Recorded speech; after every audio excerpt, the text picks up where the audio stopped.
अब नेक्स्ट हम बात करते हैं पालमपुर के अंदर फार्मिंग कैसे होती है। ठीक है, पालमपुर के अंदर फार्मिंग किस तरीके से कंडक्ट होती है। अब यहाँ पर हम पालमपुर को समझने नहीं बैठे हैं, हम यहाँ पर समझने बैठे हैं कि किसी भी जगह पर फार्मिंग अगर होती है कैसे होती है, क्या लिमिटेशन होती है फार्मिंग, और बेटर कैसे हो सकती है, और अच्छी चीज़ क्या है उसके बारे में। Land is fixed here. हमारे देश में सबसे बड़ा एंगल यही है कि पर फार्मर, प्रॉब्लम्स लिख लो फार्मिंग की, पर फार्मर उसके पास पर एकड़ या हेक्टेयर्स ऑफ लैंड जितना अवेलेबल है, स्पेशली जिनको हम कहते हैं small and marginal farmers, it is very small of a meagre amount, बहुत कम है वो। तो farming is the main production activity in Palampur. 75% जो लोग हैं who are working, they are dependent on farming for the livelihood. जैसा कि मैं आपको एक यहाँ पर एक आंकड़ा बता रहा था कि 60 to 80% वाला।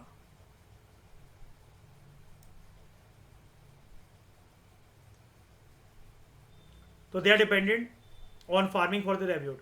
अब दे कुड बी फार्मर्स और फार्म लेबरर्स।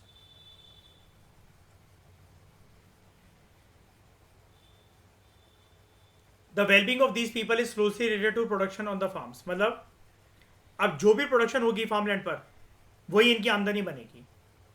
तो यहां से हम एक चीज, small and marginal farmers, small and marginal आया था ना एक प्रिम्स के अंदर क्वेश्चन इस बारी, याद है वो ट्रिक से सॉल्व हो सकता था जो।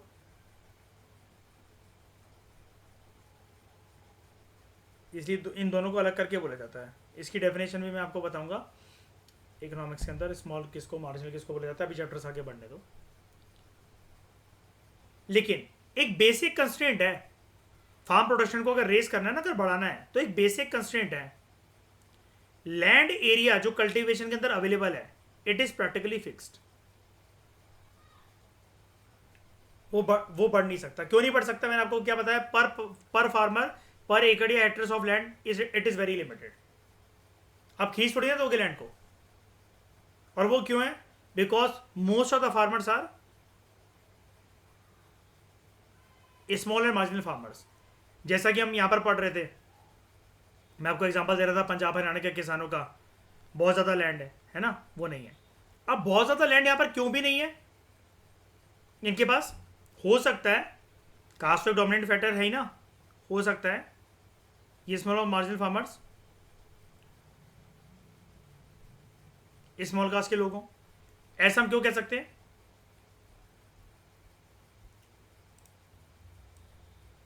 स्मॉल कास्ट नहीं, सोशियोलॉजी में बोला जाता है लोअर कास्ट के लोगों। ऐसा इसलिए क्योंकि आंकड़ा हमारे सामने, एनालिसिस हमारे सामने क्लियर है कि अपर कास्ट के लोगों के पास ही ज़्यादातर ज़मीन है हमारे देश में, गांव में। तो 1960 से पालमपुर के अंदर there has be no expansion in land area under cultivation. कुछ जो वेस्टलैंड है गांव के अंदर, लैंड जो कि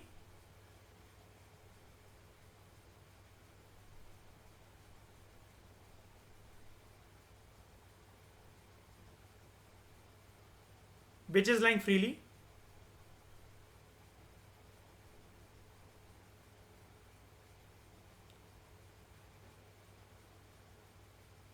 without any settlement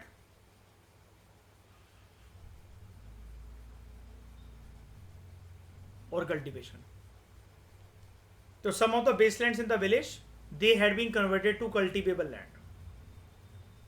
बेसलैंड इसको कहते हैं, मैंने पहले बेसलैंड की आपको डेफिनेशन दी ऊपर, अब देख लो नीचे देख लो, land which is lying freely without any settlement cultivation. लेकिन अब कल्टीवेशन होने लगी तो it is converted to cultivable land.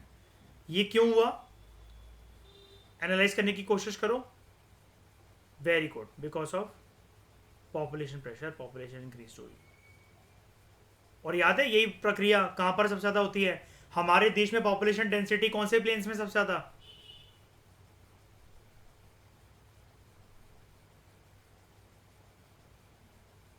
है यहां पर कि नहीं है, बताओ क्यों है यहां पर सबसे ज्यादा? एग्रीकल्चर की वजह से बहुत ज्यादा है। तो there exist no scope further to increase farm production by bringing new land under cultivation. कोई स्कोप ही नहीं है, क्योंकि पर पर्सन एलोकेशन ऑफ लैंड वो बहुत कम है। ये लैंड इनको कब मिला था? ये लैंड लोगों को कब मिला था? पहले लैंड बड़े बड़े हुआ करते थे, लेकिन अब पर पर्सन लैंड तो आ गया है। पर पर्सन एक पर्टिकुलर एरिया का, हेक्टर्स का, एकड़ का लैंड होगा, ये तो ठीक है, ये डन है कि हाँ इतना तो होगा। लेकिन ये आया कैसे इनके पास? आफ्टर, हाँ मतलब उसको एक कैटेगरी में हम शायद नहीं बोल सकते, लैंड रिफॉर्म मेजर्स। मैंने आपको इस बार ही बताया था ना, एक क्वेश्चन दिखाया था अभी श्रेया मेंस में आया था, वो एक लैंड के बारे में पूछ रहा था। I think land ceiling act के बारे में पूछ रहा था, है ना? तो लैंड रिफॉर्म मेजर्स बड़े सारे होते हैं। Abolition of zamindari system, ryotwari, mahalwari, consolidation of land holding and land ceiling. ठीक है, वो हम पढ़ेंगे 11th क्लास की इकोनॉमिक्स में, डोंट वरी, अभी हम 9th क्लास पर हैं। तो there exist further no scope to increase farm production by bringing new land under cultivation. नहीं आ सकता। अब स्टैंडर्ड यूनिट जो होती है लैंड को मेजर करने की, वो होती है हेक्टर। हालांकि कुछ कुछ गांव में आपको अलग अलग चीज़ें मिलेंगी, इतने बीघा ज़मीन, इतने गुंठा ज़मीन।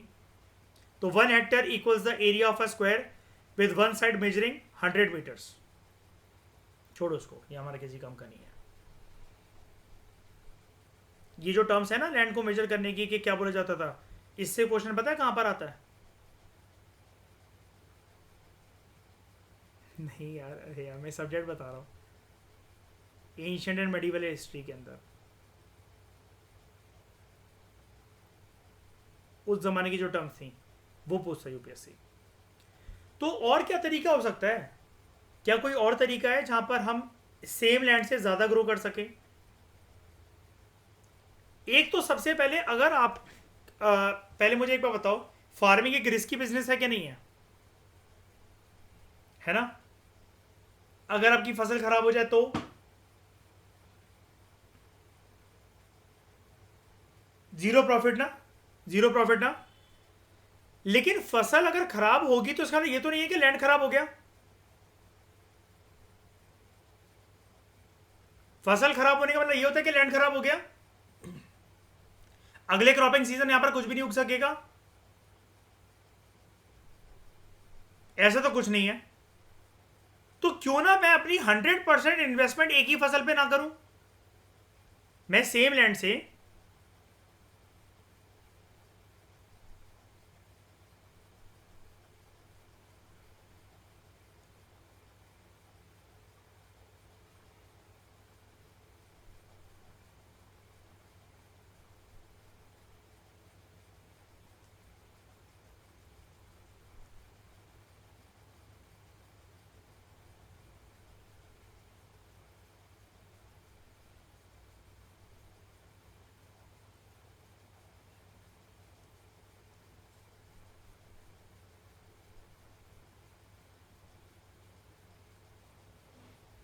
सेम लैंड से क्यों ना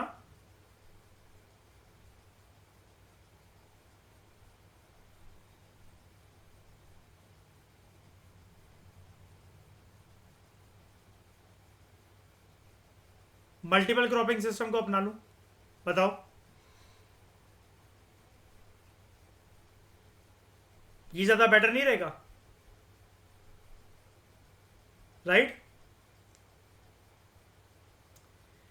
इससे क्या होगा, अगर ये फसल नंबर 1 है और ये फसल नंबर 2 है, एक बर्बाद भी हो गई होकर, तो एटलीस्ट मेरा प्रॉफिट 50% तो आना तय है ना।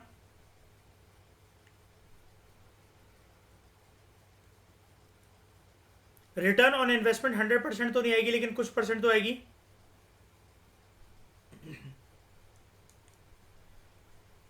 तो in the kind of crops grown and facilities available, Palampur, it would resemble a village on the western part of the state of UP, वो ऐसे ही बोल रहे हैं, छोड़ो उसको।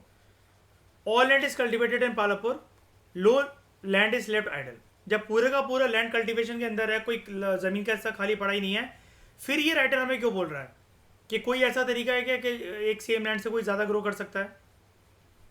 तो इसको देखते हैं। बारिश के दिनों में देख लो, सबसे पहले कौन सा क्रॉपिंग सीजन होता है? खारिफ सीजन। यहां पर फार्मर्स क्या ग्रो करते हैं? Jowar and bajra. These plants are use as cattle feed. ये क्यों ग्रो करते हैं फार्मर्स? कैटल्स के लिए, ये जानवरों के चारे के काम आता है। इंसान खा सकते हैं इनको?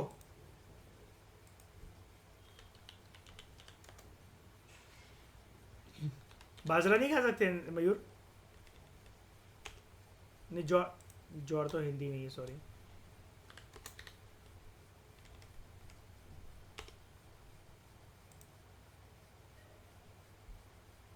ज्वार को खाया जा सकता है इंसानों के द्वारा?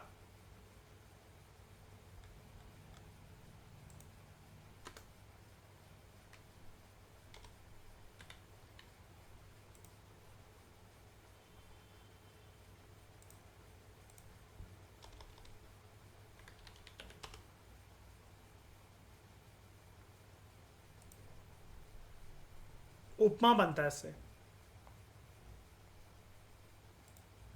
ठीक है, खाया जा सकता है। उपमा, खिचड़ी ईटेबल है इंसानों के द्वारा भी। और बाजरा, लेकिन जनरली क्यों ग्रो करा जाता है इसको? बारिश के दिनों में कैटल फीडिंग के लिए। तो it is followed by the cultivation of some crops in winter season. Rainy season के बाद आते आते विंटर सीजन आएगा, ठीक है। तो वो कौन सा सीजन है?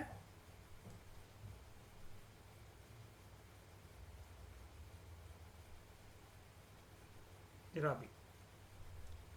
लेकिन वापस चलते जरा यहां पर और बात करते हैं। ये these plants are use as cattle feed.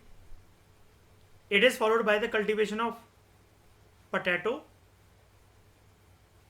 Between October and December. दिसंबर आने के साथ ही, या फिर आप कह लो उससे पहले हल्का सा, जो विंटर सीजन जो स्टार्ट हो गया है, rabi season, fields are sown with wheat. गेहूं बोए जाते हैं। And from the wheat produce, farmer जो हैं वो काफ़ी पर्याप्त मात्रा में इस गेहूं को बचा के रख लेते हैं अपनी, सबसे बड़ी बात तो फैमिली कंजम्पशन के लिए। And sell the surplus wheat at the market at Raiganj. ऐसे होता है कुणाल अपने दादी के घर में भी। हमारे जो स्टोर रूम है, पूरे के पूरे फ्लोर पर इतने बड़े बड़े टंकियों में ये गेहूं भर भर के क्यों रखे जाते हैं? हजार हजार किलो, 2,000 किलो, ताकि वो काम आ सके। एक तो आटा चक्की तक जाने के लिए, आटा पीसने के लिए, घर वालों के खाने के लिए, बाहर बेचने के लिए, और अल्टीमेटली कंजम्पशन के बाद जितना भी सरप्लस बचा उससे पूरा का पूरा प्रॉफिट आ जाए। यही होता है। अब वो डिपेंड करता है कि मयूर, जैसे अगर मैं ये एग्जांपल दे रहा हूँ कि दादी के घर पे मेरा ऐसा होता है, तो और भी घर ऐसे होंगे जिसमें और बड़े बड़े टंकियाँ या कनस्तर या ये वाली चीज़ें रखी होंगी जिसमें और गेहूँ होंगे, और फार्मर्स होंगे जिनके और कम होगा। ये it totally depends on the size of your agriculture land. तो part of the land area is also devoted to sugar cane which is harvested once every year. Sugar cane raw form के अंदर अपनी जाना जाता है jaggery के नाम से, and it is sold to traders at Shahpur. ये आपको उसके बाद चल रही है पालमपुर की, उसको छोड़ो। जैगरी क्या होता है? गुड़। क्यों उगाना? ये उगाना कह रहा हूँ, सॉरी, शुगर केन उगाकर ये जैगरी का क्या करना है? नहीं, क्या हो जाएगा?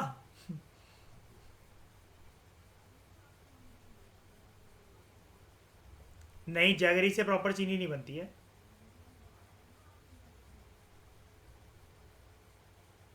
जैगरी की और प्रोसेसिंग होती है तब जाके चीनी बनती है। देखो सबसे पहले तो आपको मुझे बोलना चाहिए सर ये जैगरी के बारे में ये क्या कह रहा है कि शुगर केन की प्रोडक्शन मेनली जैगरी के लिए होती है।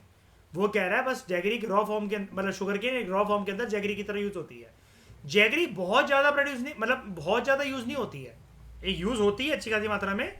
लेकिन आप कहोगे शुगर केन को प्रोड्यूस करने का फंडा ही गुड़ था जैगरी था, तो ऐसा नहीं है। वो तो जनरली क्या होता है शुगर मिल्स में जाता है ना, शुगर केन वहां प्रोसेसिंग होकर इससे शुगर बनता है। बाकी जगह पर क्या होता है आपने देखा है गरम गरम कढ़ाइयों में ये डाला जाता है और ये से गुड़ बनता है। गुड़ जनरली बिकता है मार्केट में, है ना, खाने के लिए यूज होता है। बहुत सारे मिष्ठानों में भी यूज होता है। और काफी सारे लोग हिंदुस्तान के अलग अलग अलग कोनों में, अगर आपको पता हो ये वाली बात, वो प्रोसेस जो और ज्यादा इसकी फर्दर प्रोसेसिंग होगी, जो चीनी बनती है सफेद चीनी, उसकी चाय पीने से ज्यादा प्रेफर वो जैगरी की चाय पीना प्रेफर करते हैं। या लोग दूध के साथ गुड़ खाना पसंद करते हैं रेदर देन कि वो वाली चीनी डाली जाए उसके अंदर।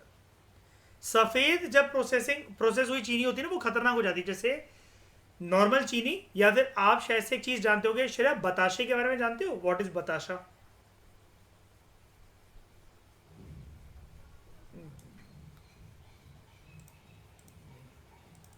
ये ये देखो, बताशे नहीं देखे? ये मंदिरों में भी कभी कभार मिलते हैं हमें, है ना। क्या बोलते हैं? अच्छा पताशे। थप्पड़ मारो, अपने थप्पड़ मारो। कल्चर सिर्फ एमपी से शुरू होता है, दिल्ली पे खत्म, समझ गए? यही फॉलो करना है सबको, जिसको पसंद हो नहीं बैठो फाउंडेशन में, मैंने निकल जाने से।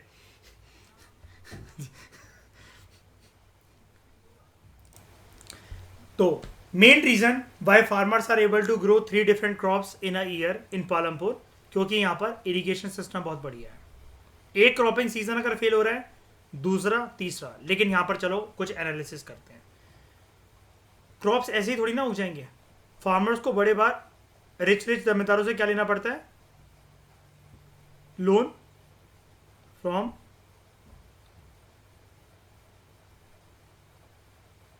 मनी लेंडर्स, जिसकी वजह से उनके ऊपर कर्जा आता है। अगर खुदा ना खास्ता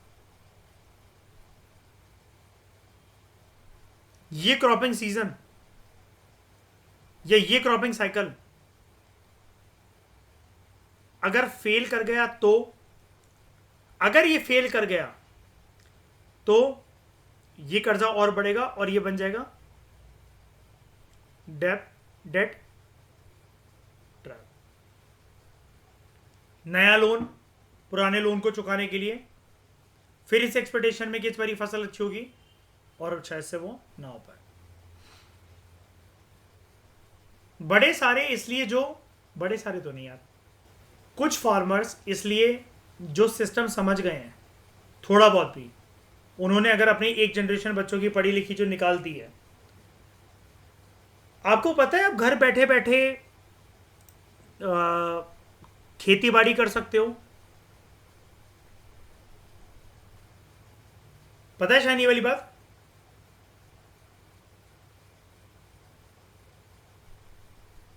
जैद पता है? रूपक, खेती बाड़ी घर बैठे बैठे करी जा सकती है।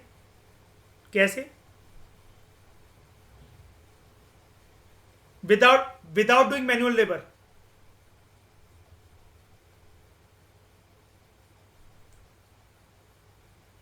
हैं? Without doing manual labour, touch भी नहीं करना है, सोफे पे लेटना है। ई एग्रीकल्चर, वेरी गुड, बताया था ना मैंने, ई एग्रीकल्चर। अब ये कैसे होगा? ये होगा, एग्रीकल्चर क्या है मयूर? सरप्लस कमोडिटी हो, मैं पैसा लगा रहा हूं, मैं क्रॉपिंग सीजन पे एक बेट ही तो कर रहा हूं कि फसल अच्छी होगी, इतना इतना क्रॉप उगेगा, मैं उसको बेच दूंगा। मैं यहां पर ऑनलाइन क्रॉप्स की ट्रेडिंग भी तो कर सकता हूं। ऑनलाइन क्रॉप्स की ट्रेडिंग भी तो कर सकता हूं।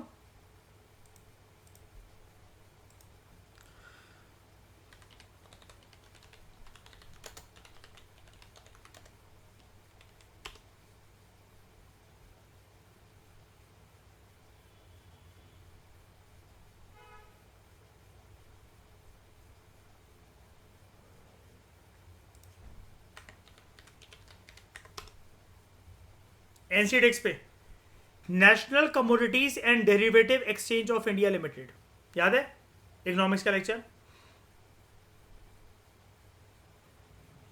यहां पर आप कुछ भी, क्या क्या प्रोडक्ट्स हैं भाई इनके पास, चना, बार्ले, बाजरा, व्हीट, मूंग, मेज feed, industrial grace, paddy, basmati, Pusa 1121, कपास 20 की, कॉटन, टर्मरिक, कोरिएंडर, जीरा, मेटल्स हैं, फिर ऑयल एंड ऑयल सीड्स।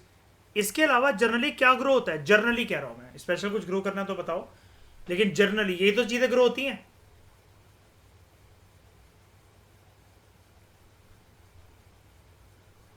ये है तो व्हीट एंड राइस, सारी चीजें यहां पर। अब अगर आप कहोगे सर, सर अगर किसी फार्मर को अपने सस्टेनेंस के लिए अगर वो चाहिए, खुद खाने के लिए अगर वो क्रॉप चाहिए, वो कहाँ से लाएगा भाई? पैसा जो तुम लगा रहे थे खेत में, तो तुम क्या कर रहे थे? तुम इतनी मेहनत करके, मजदूरी कर कर, यहां से उधारी, वहां से उधारी उधारी, ये पेस्टिसाइड, वो वीडिसाइड, इतना बोरा लाद लाद कर उसके बाद तुम अपने लिए खाने के लिए उगा रहे थे। इससे बढ़िया उस पैसे से ये क्रॉप्स ऑनलाइन खरीद लो, सस्ते में खरीद लो। जब तुम्हें क्रॉपिंग सीजन का अंदाजा है, जब तुम किसान हो, वो महंगे में रेट में जब वो बढ़ेंगे, उसके बाद उसको बेच देना। बेचने के बाद जो उससे मार्जिन जो बचेगा, जो प्रॉफिट आएगा, उसको सरप्लस को किसी और काम में लगाना, प्लस उससे इतना ले लेना कि पर्याप्त मात्रा के अंदर तुम्हारे साथ, तुम्हारे पास क्या हो जाए कि अनाज जो है वो बच जाए खाने पीने के लिए।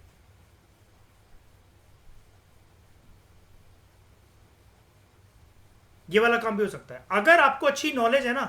जो मैंने आपको अभी प्रोडक्ट दिखाया, अगर आपको अच्छी नॉलेज है कि कौन सी फसल कब सस्ती होती है, कब महंगी होती है। कुणाल चाचा ने तुम्हें बताया होगा, मैं उनसे पूछ रहा था कि कौन कौन सी फसलें सस्ती होती है, मुझे बता दिया करो, और कब महंगी होने वाली होती है तब वो बता दिया करो। तो वो अभी मुझे देंगे 50,000 या 3 लाख रुपए। तो वो बता रहे थे कि इस पे तुम लगा देना मेरे पैसे। अब इसमें तो जीरो लॉस का गेम है ना ये तो। आप इसको मयूर क्या है, होल्ड कर ही रहो, ये कहीं जा थोड़ी ना, कहीं खराब थोड़ी ना हो जाएगा। होल्ड कर ही रहो उसको।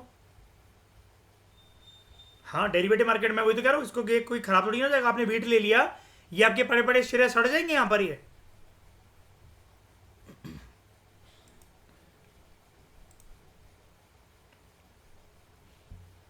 तो electricity came early to Palampur. इसका मेजर इम्पैक्ट क्या हुआ, जैसे हम अभी ऊपर पढ़ रहे थे, transforming the system of irrigation. इससे पहले पर्शियन व्हील्स पर in use hair. Persian wheels कौन से जमाने में शुरू होते हैं, जल्दी बताओ?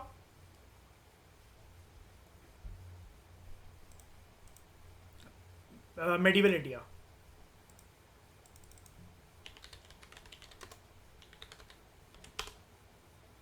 याद है ये? बहुत सारे लेक्चर्स में दिखाया हुआ है मैंने इसके बारे में आप लोगों को। ये सारी बाल्टियां और ये घड़े लगा लगा कर ये भरा जाएगा। ऐसे नीचे से एक पानी का सोर्स होगा, वो भर भर के ऐसे में डालेगा, बगल में यहाँ पर पानी डालेगा, और यहाँ पर जहाँ भी पानी पानी पहुँचना होगा, जैसे यहाँ पर ये पानी है, ये कनेक्टेड है, ये फील्ड्स तक जा रहा होगा पक्का। बगल में एक कुआं है, ये भर भर के पानी ला रहा है यहाँ से घुमा घुमा कर। ठीक है, इसको रोटेट कौन कर रहा है? ये बैल। कुछ कुछ जगह पर इंसान भी करते हैं, कुछ कुछ जगह पर इलेक्ट्रिक भी होता है ये। ठीक है, इससे पहले पर्शियन व्हील्स जो थे वो यूज होते थे। यानी कि यहाँ पर आपको क्या चीज़ दिखाई जा रही है, क्या चीज़ इससे पता लग रही है आपको? इम्प्रूवमेंट इन प्रोडक्शन अगर बढ़ी है तो कभी भी किसी भी एरिया में, तो there has been improvement in, कह सकते हैं ऐसा प्रोबेबिलिटी है, इम्प्रूवमेंट इन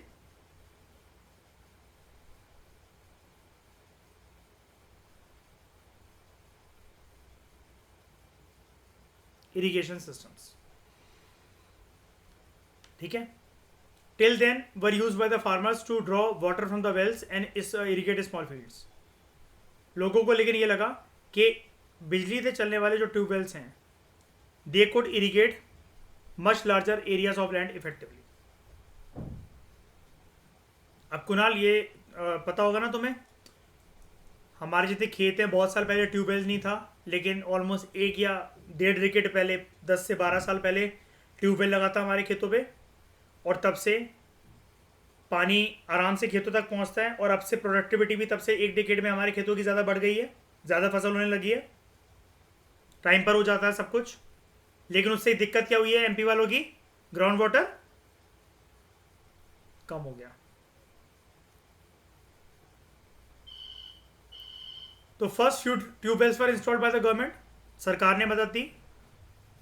सरकार ने खुद इंस्टॉल नहीं करवाए, सरकार ने मदद कैसे दी? In the form of subsidy. यहां पर आप सॉल्यूशन के फॉर्म में क्या कह सकते हो कि ऐसे इरिगेशन सिस्टम सरकार को क्या करने चाहिए? खुद इंस्टॉल करवाने चाहिए. क्योंकि खेती बाड़ी होना, फसल अच्छी होना, ये सिर्फ एक किसान के फायदे की बात नहीं होती है. ये मुद्दा किसका होता है? कंट्री से रिलेटेड. तभी तो सरकार क्या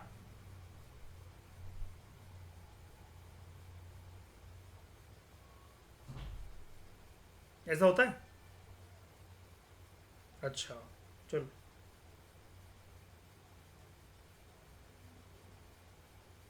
अच्छा, तो कुणाल ने एक बढ़िया फायदा बताया. ट्यूबवेल का एक और फायदा होता है कि अगर बगल के जितने फार्मर्स हैं, मान लो वो ट्यूबवेल को लगवाना अफोर्ड नहीं करवा सकते, ट्यूबवेल बहुत महंगा लगता है. इस टाइम पे कुणाल क्या रेट चल रहा है ट्यूबवेल को लगवाने का? फिर भी एक्सपेक्टेड लाखों में तो होगा मेरे ख्याल से, है ना? मतलब ऐसा मान लो 3 से 5 लाख, इतना नहीं होगा. 1 से 2 लाख, 1 से 3, अच्छा वाला 1 से 2 लाख 3 लाख का तो मान ही लूँ, है ना? ठीक है. तो यहाँ पर कुणाल हमें ये बता रहा है कि मान लो कि आपके यहाँ पर एक लगा हुआ है ये ट्यूबवेल, ठीक है, और बगल में कोई एक फार्मर है, उसके पास नहीं है ये ट्यूबवेल. अब उसको पानी की रिक्वायरमेंट की आवश्यकता है, तो वो इस पानी को आपसे ले सकता है on the basis of rent. ठीक है, on the basis of rent. तो farmers started setting up private tubewells. जैसे सरकार सपोर्ट नहीं कर रही थी तो प्राइवेट ही लगवाना पड़ा. हमें को सब्सिडी मिली थी कुणाल, या फिर प्राइवेट लगवाना पड़ा था पूरा? अच्छा, तो as a result by mid 1970s entire cultivated area of 200 hectares was irrigated. लेकिन इससे एक सबसे बड़ा डिमेरिट क्या होगा मयूर, कि सब कुछ हो गया, कल्टीवेशन हो रही है, सब कुछ बढ़िया हो गया, लेकिन अपने साथ ये एक चीज़ का एक नेगेटिव इम्पैक्ट भी क्रिएट कर लाई. ट्यूबवेल इरिगेशन वाला सिस्टम, इलेक्ट्रिक इरिगेशन, क्या शाइनी, क्या ग्राउंड वाटर नीचे चला गया, और उससे तो पानी बहुत ज़्यादा निकलता है ना, बहुत मोटी धार होती है.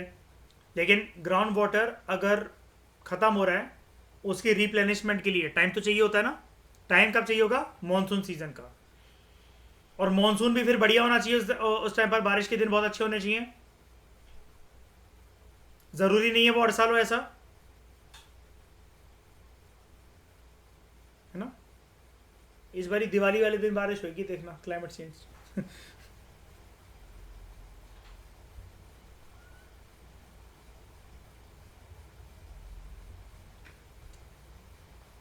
अब भारत के अंदर सारे के सारे जो गांव होते हैं, इतना हाई इरिगेशन लेवल किसी का नहीं है, नहीं हो सकता, मतलब सबका नहीं हो सकता, मतलब. ठीक है, तो apart from the riverine plains, coastal regions जो है हमारे कंट्री के अंदर, ये अच्छे खासे वेल इरिगेटेड होते हैं. क्यों? रिवरीन प्लेन्स में क्या होता है? फर्टाइल एलुवियल डिपॉजिट होता है, तो चलो वहां पर तो बार बार रिप्लेनिशमेंट होती रहती है. कोस्टल एरियाज में क्या होता है?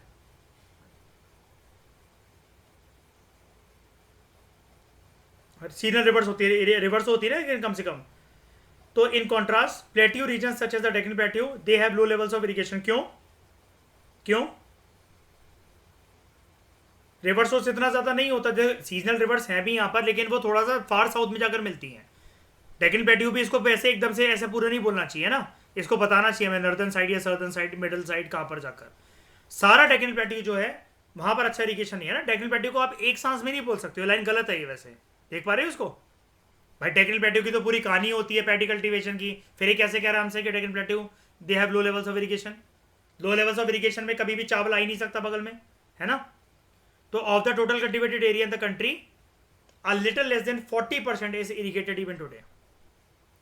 बाकी रिमेनिंग एरियाज में फार्मिंग जो है वो रेनफॉल के ऊपर डिपेंडेंट रहती है। तो यानी कि farming is a still it is a risky business in India.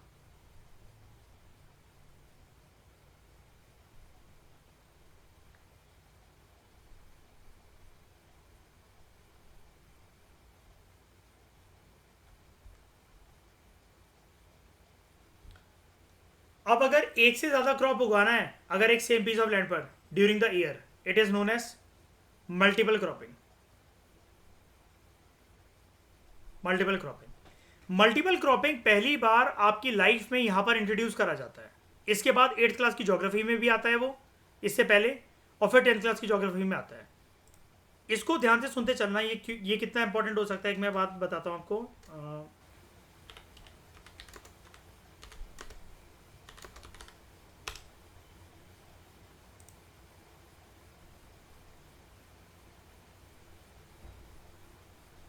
ये देखो आप, मेजर क्रॉप्स, ये एक हेडिंग है। इसके अंदर क्या क्या सिलेबस में जीएस पेपर 3 में, cropping patterns in various part of the country, इसी से related different types of irrigation and irrigation systems. फिर जब फसल कट कर आ जाएगी तो स्टोरेज का मुद्दा, ट्रांसपोर्ट का मुद्दा और मार्केटिंग का मुद्दा, किसका? Of agriculture produce and issues and related constraints.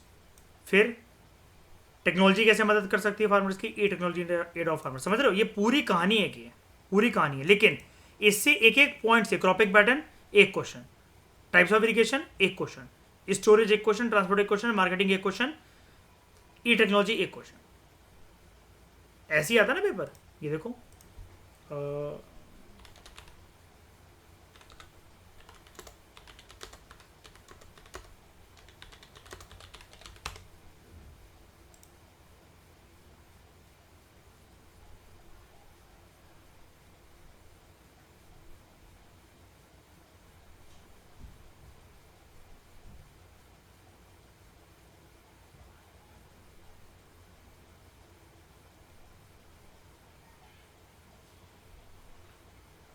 explain the changes in the cropping pattern in India in the context of changes in consumption pattern and marketing conditions. हम क्या पढ़ रहे हैं यहाँ पर? मल्टीपल क्रॉपिंग, मल्टीपल क्रॉपिंग इन्हीं चीज़ों से बेस बनता है। हम मल्टीपल क्रॉपिंग के बारे में पढ़ने जा रहे हैं। क्रॉपिंग पैटर्न इससे आपको समझ में आएगा, और सिलेबस से मतलब वो कुल मिलाकर ये पूछ रहा है।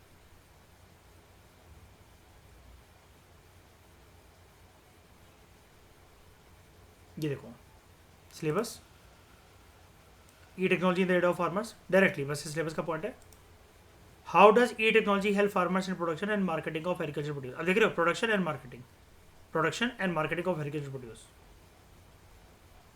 यहाँ पर आओगे ना, अगर क्या हो गया, माउस क्यों मर गया?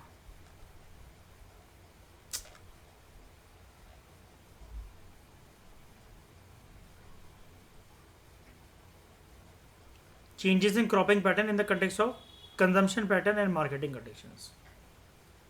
लिंक करना बस दो चीज़ों के साथ। जैसे क्रॉपिंग पैटर्न, यहाँ पर कंजम्पशन पैटर्न और मार्केटिंग कंडीशंस, यहाँ पर क्या आपका production and marketing of agriculture produce, E technology को लिंक करना है।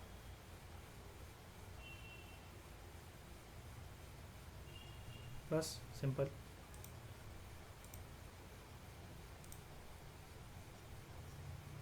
ये उधर से कवर हो जाएगा, प्लस विजन के जो मेंस के कुछ मेरे पास वो हैं वैल्यूडेशन वाले topics.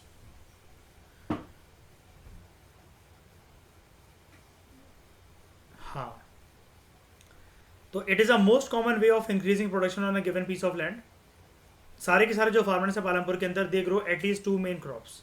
Many are growing potato as a third crop in the past 15 years to get to in the past 15 to 20 years. ठीक है, अब यहाँ पर एक चीज़ है, देखो यहाँ पर मल्टीपल क्रॉपिंग का मतलब आप ऐसा मत समझना, दो चीज़ें होती हैं इसको समझने के लिए। क्रॉपिंग पैटर्न को, या तो आप ना जो सेम सीजन के जो क्रॉप्स हैं, जैसे मतलब मान लो यहाँ पर रेनी सीजन के जो दो क्रॉप्स दिख रहे हैं यहाँ पर, ज्वार और बाजरा, मैं यहाँ पर ले रहा हूँ ज्वार, यहाँ पर ले रहा हूँ बाजरा, सेम सेम टाइम पर सोइंग होकर कल्टीवेशन होकर हार्वेस्टिंग हो जाएगी, है ना। एक तो ये चीज़ हो गई, एक ये चीज़ हो सकती है, एक तो ये हो गया मल्टीपल क्रॉपिंग, एक ये भी हो सकता है मैं यहाँ पर से ज्वार का वेट नहीं कर रहा हूँ, मैंने रेनी सीजन के अंदर उगाया यहाँ पर ज्वार और बाजरा ऐसे करके, उसके बाद जब नेक्स्ट सोइंग की बारी आई पटेटो की, मैंने फील्ड को डिवाइड नहीं करा, जब मैंने पटेटो उगाया तो सिर्फ पटेटो ही उगाया। चलो एक काम करता हूँ, रुकना, रेनी सीजन यानी कि खारिफ सीजन ज्वार बाजरा, उसके बाद अक्टूबर से दिसंबर के बीच में पटेटो उगाया, तो सिर्फ पटेटो ही उगाया, ठीक है। उसके बाद पटेटो के बाद जब वारी आई वीट की, तो मैंने यहाँ पर राबी सीजन के अंदर सिर्फ वीट ही उगाया। ये ऐसा भी हो सकता है क्रॉपिंग सीजन, मतलब सीजन 1, सीजन 2, सीजन 3, या within the same season A crop B crop.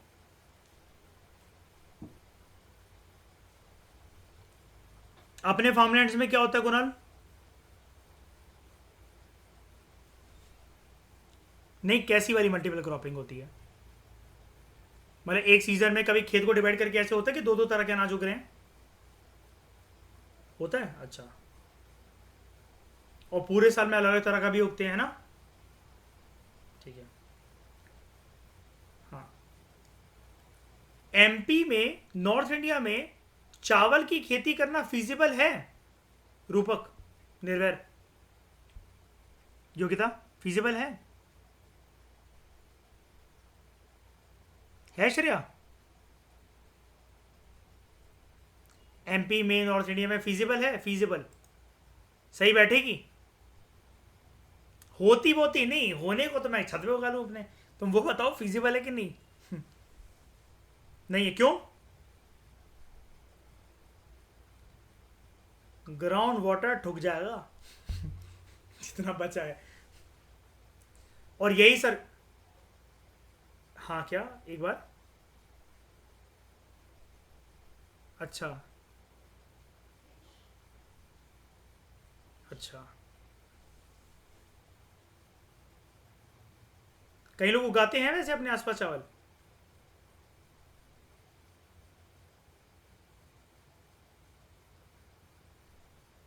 हाँ, अच्छा, सही उगते हैं? मतलब वहां पर लोग, मतलब फार्मर्स, मतलब कॉन्टिन्यूसली उगा रहे हैं मतलब चावल बड़े सालों से?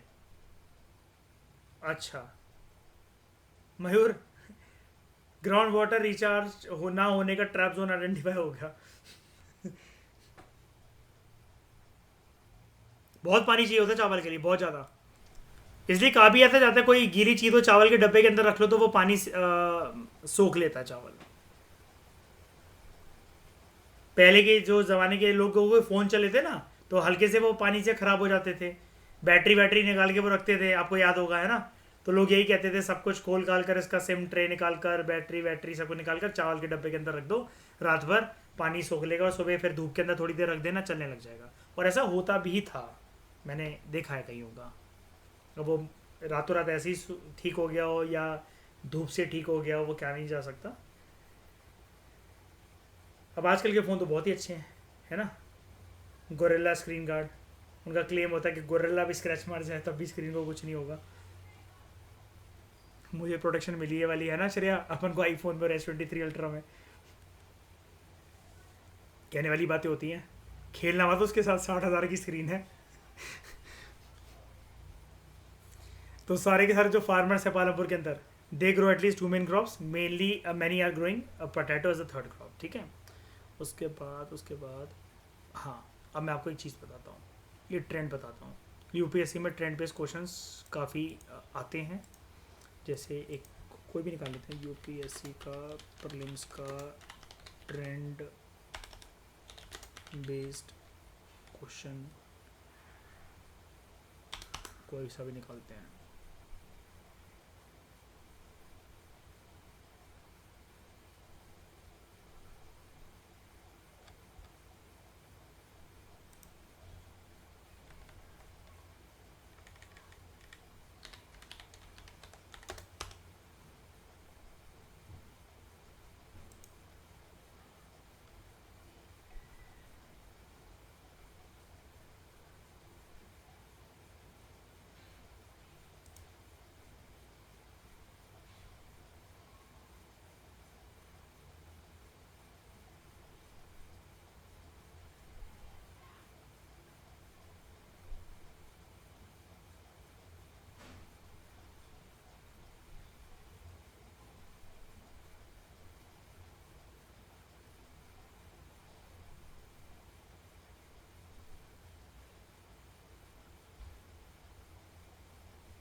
इसमें मेरा थोड़ा सा वैसा है ये, क्योंकि इकोनॉमी का ट्रेंड वैसे वो बता रहा है, मतलब ट्रेंड बेस्ड क्वेश्चन आते हैं, मैं आपको अलग से भेजूंगा। वो ये पूछता है कि ये चीज़ कॉन्टिन्यूसली 5 साल से हो रही है क्या, last 5 years, last 10 years, last 15 years, continuously ऐसा हो रहा है कि नहीं हो रहा। तो उसी के बेसिस पर मैं आपको एक चीज़ दिखाना चाहता हूँ यहाँ पर। इट शोज द लैंड, ये जो टेबल है, it shows the land under cultivation India in units of million hectares. अब इसको देखते हैं। Cultivated areas over the year, million hectares. अब मुझे 1950 से हमारे पास डेटा अवेलेबल है, ठीक है, जब से हमारा कॉन्स्टिट्यूशन बनकर रेडी हुआ है, 50 to 51। अब हम कुछ कुछ गैपों में इसको देखेंगे। मुझे एक बात बताओ, cultivated area in million hectares 1950 से लेकर 1990 तक बढ़ा है, बढ़ा है। 1990 से लेकर 2000 तक बढ़ा है कि गिरा है, गिरा है। यहां पर 2010 से लेकर 2011 तक और 11 से 12 तक कांस्टेंट। 2011 से 2012 तक गिरा है। 12 से 13 बढ़ा है। 2014 से 15 हमारी बॉस बहुत समझना इसको आसान है। ऊपर गया, गिरा, मेंटेन कर रहा है, फिर गिरा, फिर बढ़ा, फिर गिरा, ठीक है। कभी भी इसके ऊपर क्वेश्चन है, हमारे देश में cultivated area in million hectares has been continuously rising since the last few decades, answer क्या होगा?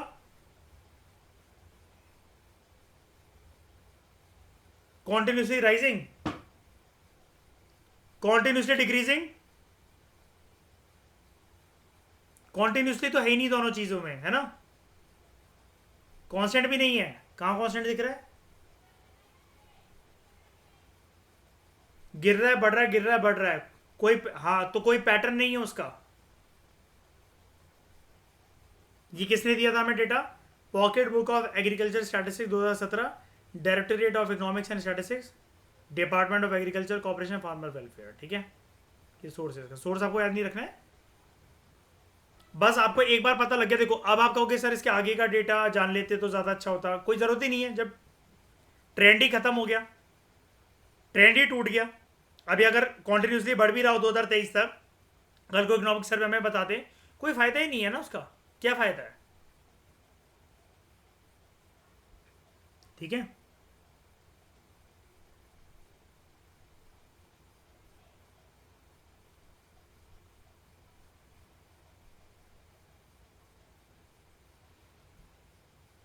तो क्या ये इंपॉर्टेंट होता है?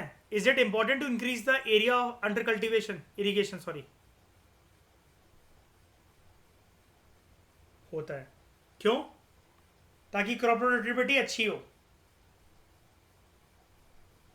मल्टीपल क्रॉपिंग वगैरह हो सके, और टाइम पर जो फसल है उनको पानी मिल सके, और हार्वेस्टिंग अल्टीमेटली अच्छी हो, है ना।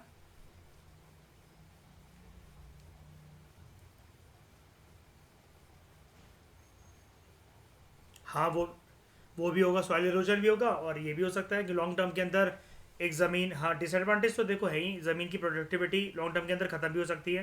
ग्राउंड वाटर की बात है, हाँ, ग्राउंड वाटर, अच्छे फायदे तो बुरे भी हैं, लेकिन इंपॉर्टेंट है, वो ये पूछ रहा है, इंपॉर्टेंट है बट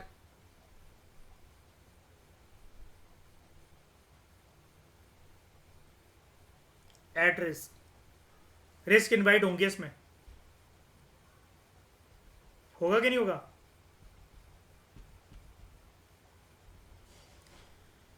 तो मल्टीपल क्रॉपिंग से ऐसा हो सकता है, you have seen that one way of increasing production from the same land it is by multiple cropping, other way is to use modern farming methods for higher yield. अब yield क्या होता है? It is measured as a crop produced on a given piece of land during a single season. कुछ नहीं होता yield, मतलब आप ऐसा कर लो, क्रॉप, क्रॉप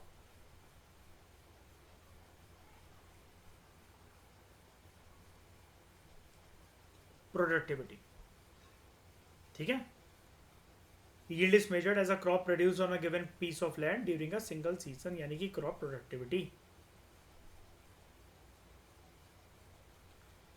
मिड 1960s तक जो सीड्स थे which were use in cultivation they were traditional once,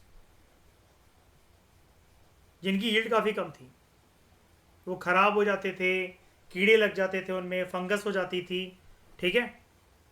तो ट्रेडिशनल सीड्स जो थे they needed less irrigation also. Farmers used cow dung and other natural manure as fertilizer.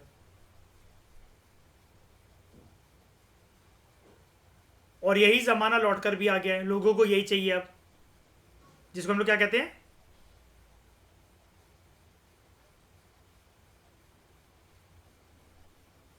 लोगों ने दवाइयाँ डालना शुरू करी, लोग उससे बीमार पड़ गए, तो वो कहते हैं नहीं वो गाय का गोबर वाला ही अच्छा था, वो क्रॉप वही ला के दो, है ना। हाँ, all these were readily available with the farmers who did not have to buy them, ठीक है। मतलब जिनको मतलब बेसिकली महंगा पड़ता है फर्टिलाइजर्स और ये सब कुछ खरीदना, तो और ये सब क्या होगा कि कोई भी अगर एनिमल्स वगैरह को अगर अपने मेंटेन कर रहा है तो ये नेचुरल मैन्योर काउडंग वगैरह हर कोई ऑर्गेनाइज कर सकता है। क्रांति आती है खेती बाड़ी की दिशा में 1960 में, ग्रीन रेवोल्यूशन के टाइम पर। Green revolution introduced the concept of HYV variety of seeds, लेकिन ये सिर्फ 2 क्रॉप के लिए था, बच्चे जानते नहीं, इसको याद रखना, ठीक है। क्या? Wheat and rice. इसलिए हमारे देश में एक बात चल रही है, क्या?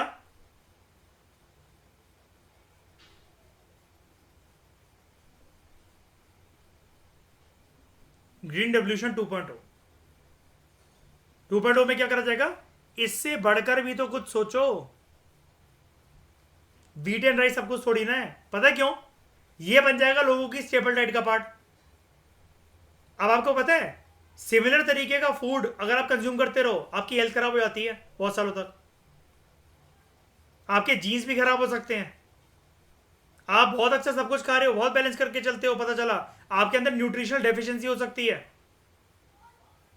वैरायटी ऑफ फूड आपको ट्राई करनी चाहिए, पता है। इसलिए कहते हैं कि जैसे मंडे को दलिया खा रहे हो तो ट्यूसडे को ओट्स खाओ, वेनेसडे को मूसली खाओ, थर्सडे को श्रेया व्हीट ग्रास जूस पियो,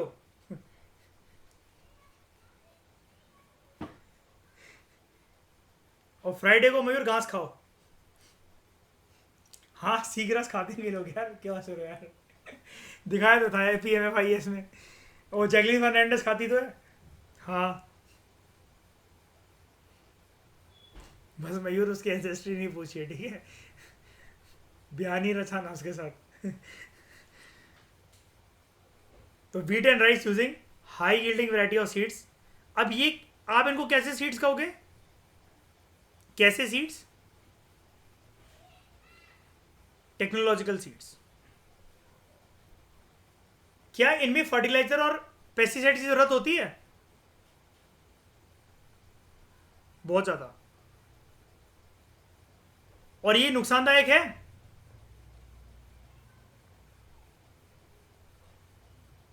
क्योंकि वो कहां एंटर कर जाएगा, कौन सी चेन में?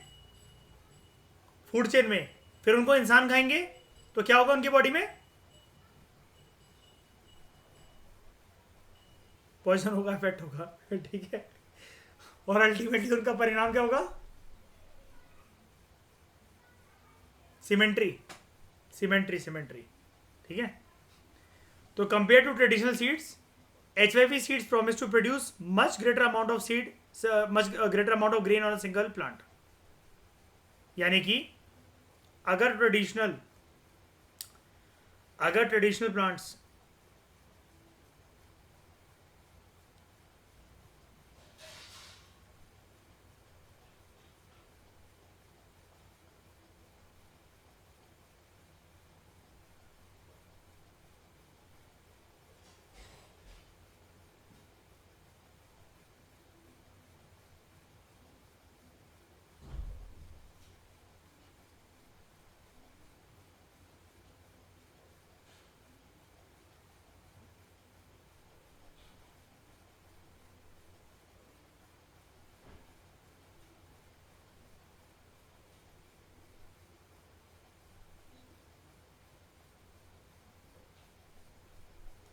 अगर ये प्रोड्यूस करके दे रहे हैं ट्रेडिशनल प्लांट्स,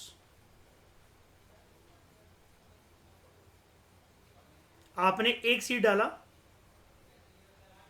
उससे प्रोडक्टिविटी आ रही है 3 क्रॉप्स की, इसको क्रॉप मान लो। यहां पर आपने एक सीड डाला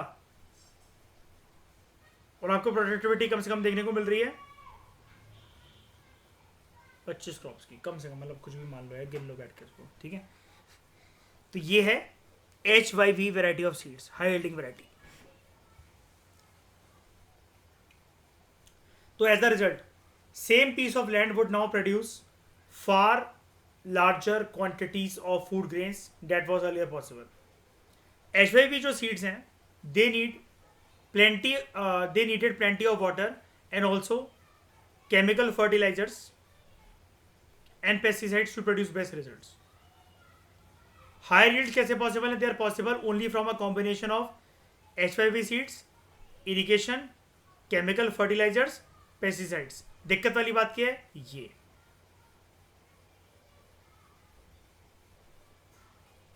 केमिकल। दूसरी दिक्कत वाली बात क्या है? इरिगेशन। वो तो वही हो गया ना, केमिकल्स ही हो गए ना, वो तो पेस्टिसाइड्स, फर्टिलाइजर्स, कीटनाशक और वो सब डालेंगे प्रोडक्टिविटी को बढ़ाने के लिए, सॉइल के अंदर उसके कंटेंट को, न्यूट्रिशन को बढ़ाने के लिए। इरिगेशन होगा तो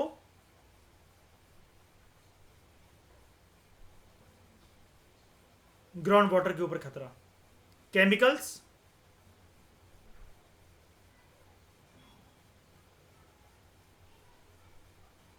फूड चेन पे खतरा। आई होप ये सारी एनालिसिस आप लिख रहे होगे, इंपॉर्टेंट है, ठीक है। आप एक्सपेक्ट नहीं कर सकते हो कि देखो 9th क्लास में इतना कुछ आपको मिलेगा, लेकिन देखो मिल रहा है तो करना पड़ेगा। अब ग्रीन रेवोल्यूशन के कुछ एडवांटेजेस थे, कुछ डिसएडवांटेजेस थे। क्या एडवांटेजेस थे कि ज़्यादातर एडवांटेजेस की बात कर रहा हूँ पहले मैं, कि ज़्यादातर जो एरियाज़ के अंदर प्रोडक्टिविटी इतनी बखूबी तरीके से निखर कर नहीं आ पाती थी, अब इसकी वजह से प्रोडक्टिविटी ज़्यादा होने लग गई। तो फार्मर जो थे from Punjab, Haryana, western UP, they were the first to try out the modern farming method in India. लेकिन इसको हर कोई अफोर्ड नहीं कर सकता था। क्यों? ये वाले सीड्स खरीदना, चलो सीड्स को छोड़ दो, पेस्टिसाइड्स, फर्टिलाइजर्स और इरिगेशन का बंदोबस्त करना हर किसी के बस की बात है क्या? 1960s के फार्मर्स की कंडीशन अच्छी थी क्या? कंडीशन आज भी अच्छी है क्या? हिंदुस्तान के हर एक फार्मर के पास कुनाल ट्यूबवेल है, फर्टिलाइजर्स और पेस्टिसाइड्स वो कर सकता है, अफोर्ड कर सकता है, ट्रैक्टर अफोर्ड कर सकता है। तो फार्मर जो थे पंजाब, हरियाणा और वेस्टर्न यूपी के, they were the first one to try out the modern farming method in India. और इसके बाद इनकी जेबें बहुत भरने लगी इससे, प्रोडक्टिविटी से। पहले से ही पैसा था, इसने बहुत फायदा इनको दिया। तो जो farmers in this regions, they set up tubewells for irrigation and made use of HYV seeds, chemical fertilizers and pesticides in farming. Some of them bought farm machinery also, like tractors, threshers, etc., which made plowing and harvesting faster. And they were rewarded with, मैंने आपको बताया, high yields of wheat. अब सारा तो नहीं खाएंगे, surplus को बेचने लग गए, and they became rich. एक आंकड़ा देख लो, the yield of wheat grown from the traditional varieties was 1300 kg per hectare. HYV variety of seeds के साथ yield went up to 3200 kg per hectare, 2 गुना से भी ज्यादा। देख रहे हो? And there was a large increase in the production of wheat. अच्छी, मतलब एक अच्छी बात आपको क्या लग रही है? इस सवाल को हम लोग एड्रेस कर पाए अच्छे से। कौन सा सवाल? Is there a way one can grow more from the same land? Multiple cropping से वो पॉसिबल था, है ना, लेकिन उससे भी ज्यादा कैसे पॉसिबल है? मल्टीपल क्रॉपिंग करनी है, कर लो, लेकिन मॉडर्न साइंटिफिक क्रॉप्स को यूज करो, लाइक सीड्स को यूज करो, लाइक HYV वेराइटीज। तो farmers now had greater amount of surplus wheat to sell in the market.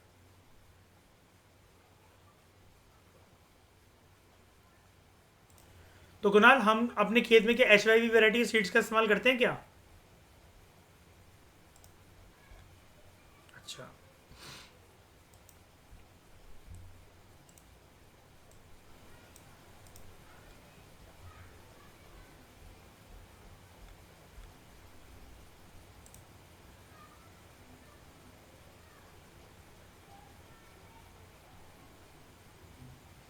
उसके बाद हमारे देश में एक बार हम दालों और गेहूं की प्रोडक्शन को पता लगाते हैं जब से ग्रीन रेवोल्यूशन आया, ठीक है। और ये भी देखते हैं वो कॉन्टिन्यूसली इंक्रीज हुई कि डिक्रीज हुई। पहले पता लगाते हैं दालों के बारे में। 1965, 2017-18 लेटेस्ट ईयर, ठीक है। 10 से 12 बढ़ रही है,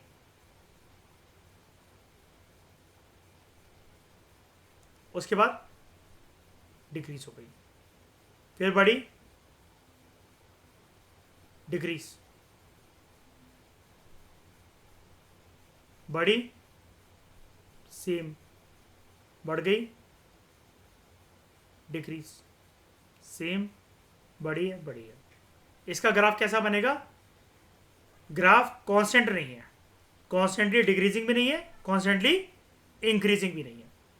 गेहूं के बारे में जानते हैं। 1965 से लेकर आगे तक 10 से 24 बढ़ा है, 24 से 36 बढ़ा है, 55 बढ़ा है, 70 बढ़ा है, 87 बढ़ा है, 94 बढ़ा है, 96 बढ़ा है, 87 डिक्रीज कर गया। कितने पॉइंट्स?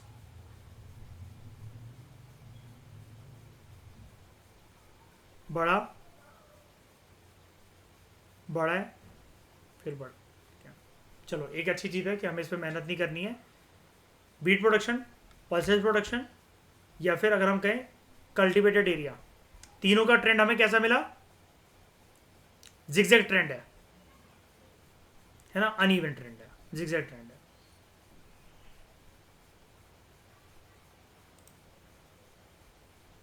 कोई दिक्कत, कोई डाउट किसी को?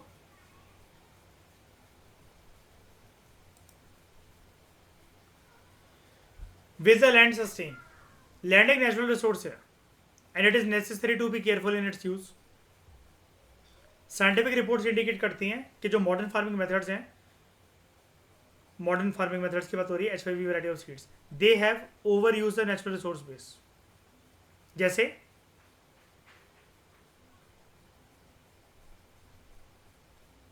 ओवर यूज हो चुका है बड़े सारे एरियाज में। ग्रीन रेवोल्यूशन एसोसिएटेड है with the loss of soil fertility due to increase use of chemical fertilizers. Also जो कॉन्टिन्यूस यूज होता है ग्राउंड वाटर का फॉर ट्यूबवेल इरिगेशन, इसकी वजह से वाटर टेबल जो है वो भी डिप्लीट हुई है। इन्वायरमेंटल रिसोर्सेज जैसे सॉइल फर्टिलिटी, ग्राउंड वाटर, ये धीरे धीरे बिल्डअप होते हैं। आपको पता है ना, एक हम लोग उसको क्या कहते हैं, अर्थ की हर एक चीज को लेकर एक नेचुरल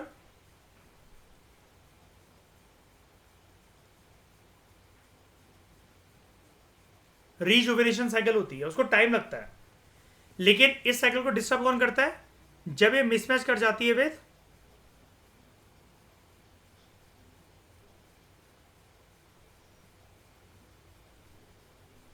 ह्यूमन एक्टिविटीज की वजह से होने वाली एक्सट्रैक्शन,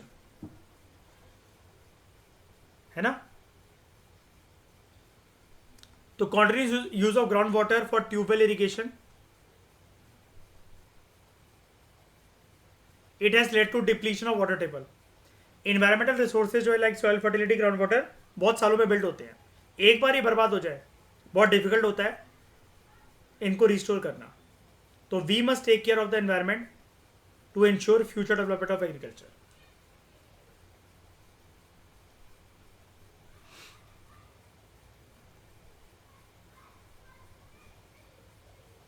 अब हम ये देखते हैं कि केमिकल फर्टिलाइजर से नुकसान क्या होते हैं। केमिकल फर्टिलाइजर जो होते हैं, they provide minerals which dissolve in water and are immediately available to plants. ये अच्छे हैं बुरे, अभी इनकी पूरी डिबेट करते हैं। पानी में आराम से घुल जाते हैं, प्लांट के लिए रेडीली अवेलेबल है।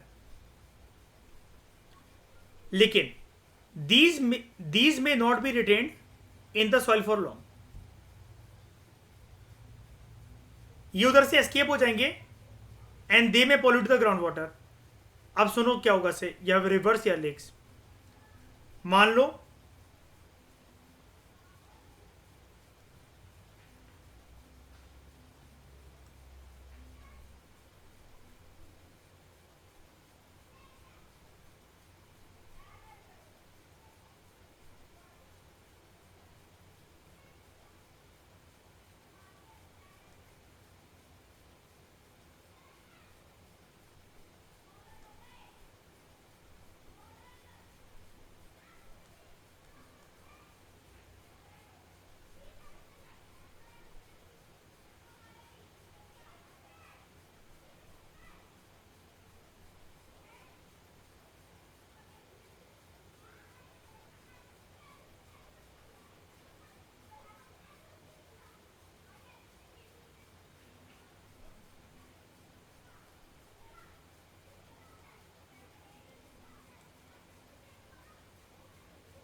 यहां पर आपने डाला, ब्लैक कलर से बना रहा हूं, यहां पर आपने डाला एक फर्टिलाइजर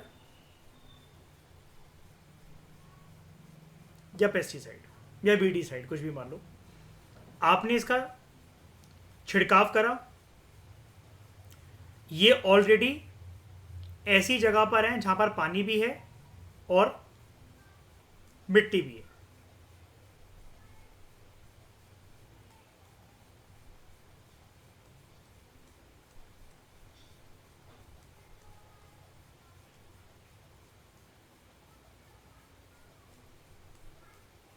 पानी भी है, मिट्टी भी है. ये जाना चाहिए था इस जगह तक, इस जगह तक ये जाना चाहिए था. लेकिन जब ये जाता है नीचे नीचे फर्टिलाइजर और पेस्टिसाइड, ये जमीन के कणों से रिस कर उसकी पोरोसिटी की वजह से नीचे नीचे नीचे जाता जाता जाता रूट्स के अंदर इसको समाना होता है, लेकिन रूट्स के ना नीचे जाकर और नीचे चला जाता है.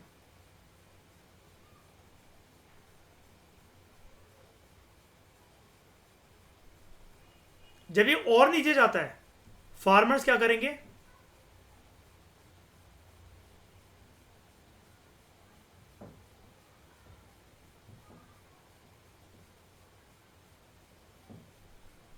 Over spreading of fertilizers and pesticides और डालेंगे.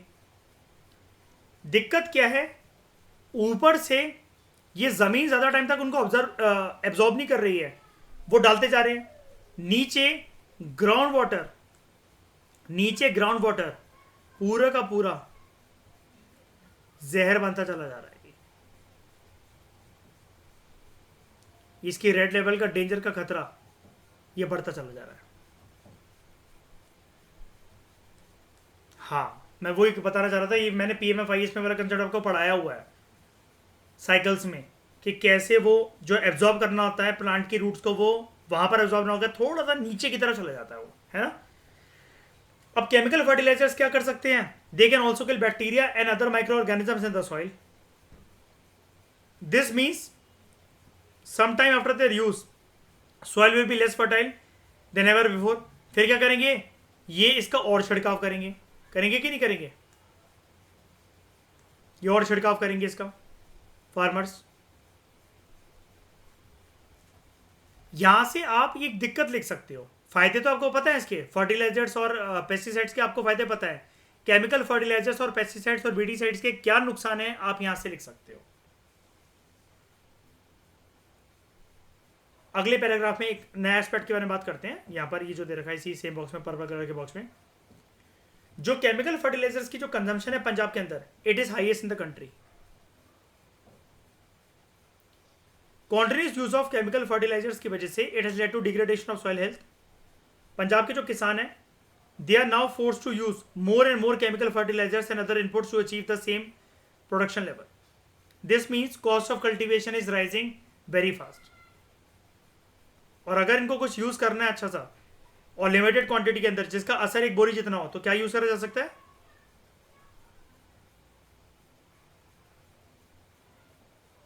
Nano urea. दिखाई दी ना श्रेया, मयूर मैंने इसकी बॉटल.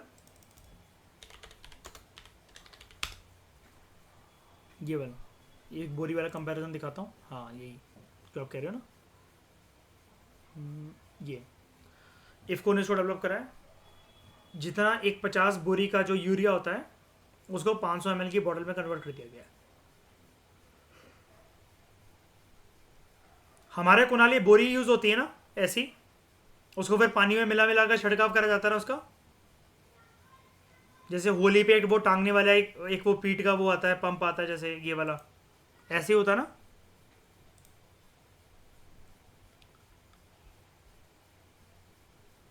अब अपने खेत के लोगों से बोलना ये खरीद लें नैनो यूरिया।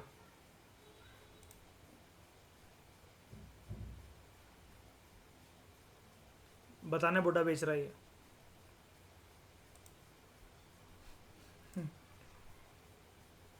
इस डिस्कशन में दोस्तों फिलहाल इतना ही। Thank you very much for discussion.